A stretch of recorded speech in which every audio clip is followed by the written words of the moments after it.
Би 7 настай. Тэгээд би сургууль сурж байгаа.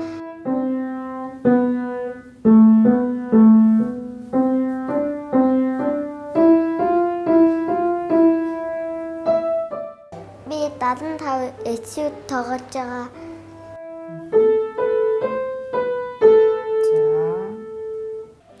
Ано Music Studio-д өнөөдөр 2 наснаас эхлэн бүх насныханд зориулсан ганцаарчилсан сургалтуудаж явуулсаар байна. Бага насны хүүхдүүд өөрөөр хэлбэл 2 наснаас хөгжмийн боловсрал олгож байгаа нь өөрөө маш онцлогтой.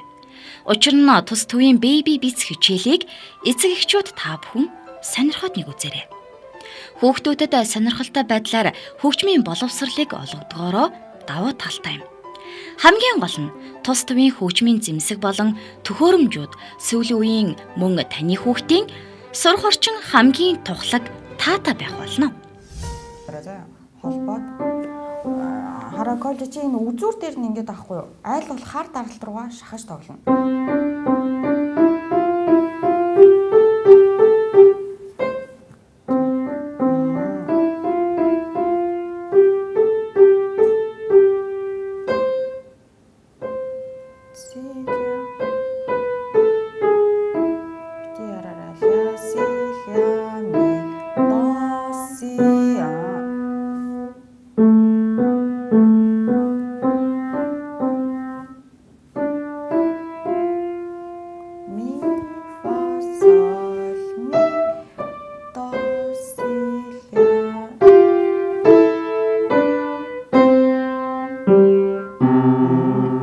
Багштай одоо эндээс ахуулаад 100 гарын тоглоодохтой зөвхөн хями эхлээд. За дараагийнх нь зөв. Фадо. 5 дахь уруугаар 5 1 4 уруу. За дахиад хями гэсэн. Хямигээ гүнзгий тоглоно те 5 1 4. За одоо дараагийнх нь 5 1 4 уруу. За одоо сойлдо 5 2 дуруугаар 5 2. За тэгээд сойло барьж агаад фа. Тэмээд за дахиад дөрөв и 1 и 2 и 3 и 4 и. За дахиад эндээс явлаа гэж та. Сойлдо 5 2 дуруу. За тэгээд 1 дөрөвөөр фа нэмээд 1 и 2 и 3 и 4 и. Жог ийшээ шахаж тоглож шүү. Битээ энэ үзүүр дээр нь яваарай заа. За тэгэхээр одоо эндээс энийг удаа явуучих. Хями.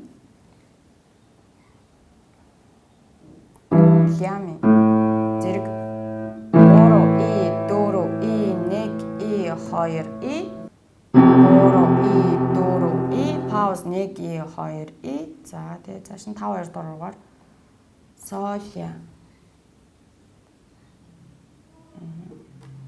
1 и 2 и. За тэгээ баруун гарын 100 гарын фа нэмээд 1 и 2 и.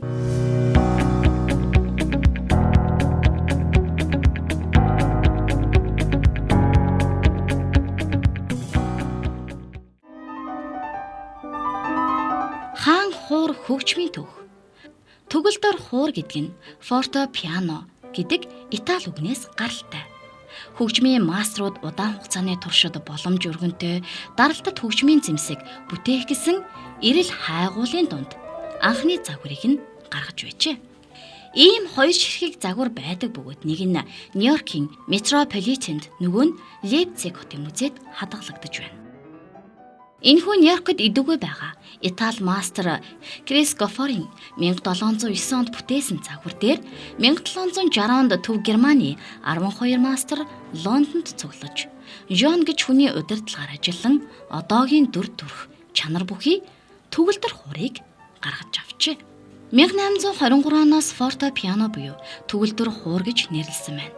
Энэ үеэс хөгжмийн маструуд уг загвараар урлаж, үйлдвэрлэж эхэлсэн гэдэг. Ийхүү органавт клавесин ээжтэй зэмсгийн түүхэнд ховсол гарсан нь тэр. Ховсол гарснаас яаж сайжирсан бэ? Зохиолын утга санаа, илэрхийлэл, дотоод сэтгэлгээг гаргах арга техникт асар өргөн боломж нэгдсэн. Чанга аяар дуугаргаж болно. Холбож, салгаж, тоглож болно. Хөгжмийн зохиолч болон хөгжимчид дотоод сэтгэлийнхээ гүн рүү лав өнгөх боломж бүрдсэн. Түүнийг л хаан хуур гэдэг. Химжээ том болохоор нь ингэж нэрлсэн хэрэг биш. Харин өргөн цар хүрээнд дуугардаг болохоор тэгж өргөмжилжээ. Төгөлдөр хуурт зориулж бичсэн зохиолыг симфони найрал хөгжимд бичсэнийг төгөлдөр хуурт хөрвүүлж болдог. Ийм боломжтой цорын ганц зэмсэг. Зохиолын утга санааг баяжуулан өөрчлөх зориулалттай үндсэн 2 педал байдаг. Зүүн өнгийг бүдгэрүүлж алсад дуугаргаж байгаа мэт аяархан дуугардаг. Баруун нь өнгийг улам тодотгож, ил гарган бас цуурайтуулж чангаруулах зориулалттай. Энд дурдсан чанарууд дээр үеийн орган клавесэнд байгаагүй. Төгөлдөр хуурыг хамгийн нарийн ширхэхтэй дээд зэргээр хуурайшуулсан мотор хийдэг. Энэ нь халуун оронд ургадаг моднууд юм. Утас нь болохоор гангын холцтой, бат бөх чанартай. Төгөлдөр хуурын үндсэн 2 төрөл бий. Тайзан дээр байрлуулж олон нийтэд үйлчлэх зориулалттай роял, гэрийн зориулалттай пиано гэсэн. Роял их гарын дунд гарын баг гарын гэж бий. 20 дугаар зууны 2 дугаар хагаст электрон төгөлдөр хуур гарч ирсэн ч энэ нь төгөлдөр хуурын язгуур чанаруудыг гаргаж илэрхийлж хараахан чадаагүй юм. Өөрөөр хэлбэл амьд өнгөөс дутагддаг гэсэн үг.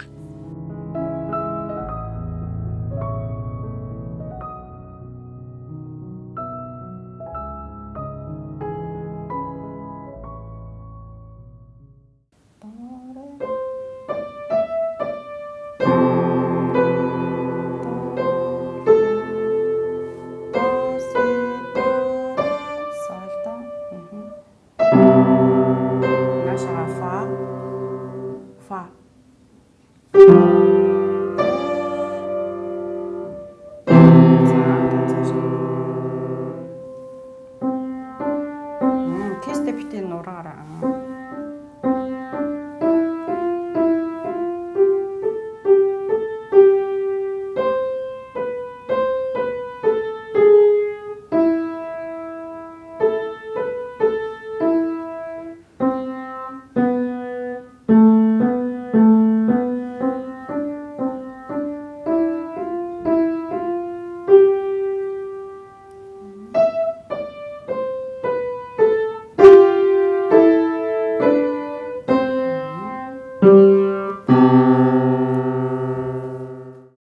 За өнөөдрийн хичээлээр Николаевын этюд буюу дасгал одоо хэрхэн техникээ яаж хөгжүүлэх талаар энэ дасгал дээр өгдөг байгаа.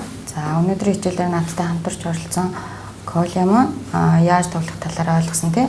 Баруун зунгараар нь ерөөхдөө тус нь олон давтамжтайгаар давтчихж одоо төгөлдрөөрийн одоо тоглогч хүний техник нь илүү хөгждөг байгаа. Энэ талаар ярилцлаа. Өнөөдөр хамтарч байсан баярлалаа.